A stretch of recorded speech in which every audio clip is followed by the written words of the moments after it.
Ilang mga salita na sa iyo ilalaan. Pagmamahal na sa inyo matatagpuan.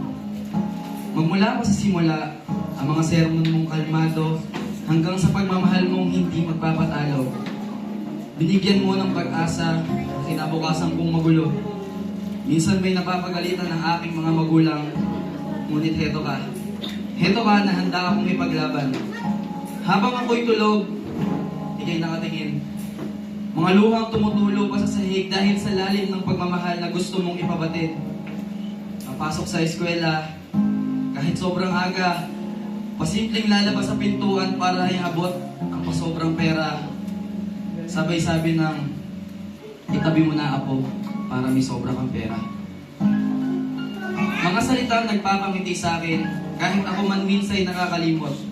Sa mga aral at turo na hindi ka naging madamot, at sa tuwing nilalamig sa pagtulog, ang dala mo'y isang kumot dahil sa pagmamahal mong nagtatanggal ng takot.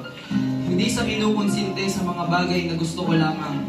Alam kong ako'y suportado mo at ako'y iyong nauunawaan. Maraming salamat. Salamat sa hindi mo pag-iwan. Matigas man ang ulo kadalasan, ngunit ito'y iyong naiintindihan. Salamat sa haba ng pasensya at hindi mo pagsuko. Hirap man kumilos, ngunit ito'y nagiging libangan mo. Patuloy aalalahanin lahat ng iyong gabay na siyang madadala at magagamit ko sa panghabang buhay. Ang mga turo mo na salita at utos ng Diyos, patuloy maglilingkod at hindi dito magtatapos. Maligayang pagbati mula sa aming mga puso para sa inyo, mga lolo at lola, mga seniors. Kaligayahan ang makasama kayo ngayong umaga.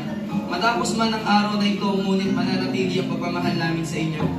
Hindi matutumbasan ng kahit na sino ang pagmamahal namin. Ganun din ang sakripisyong pinakita nyo. Mahal na mahal namin kayo. God bless po sa ating lahat pong mga grandparents at sa ating mga lolas at lolas. Kung may mga nagpapasalamat po kami, dito po yung mga kabataan natin para mag-say po sa inyo ng mga pasasalamat po namin. Personals po sa inyo sa mga tumatayo po sa amin. Do kahit po hindi seniors and kahit hindi po mga lolas and lolas pa, alam po namin na kayo po, alam po yung mga nasa likod po, alam po namin na kayo po ay tumatayo at tumagaway sa amin para alalayan at nakayo kami sa daang. Alam po namin na kayo po ang makakapagpapit sa amin sa tama.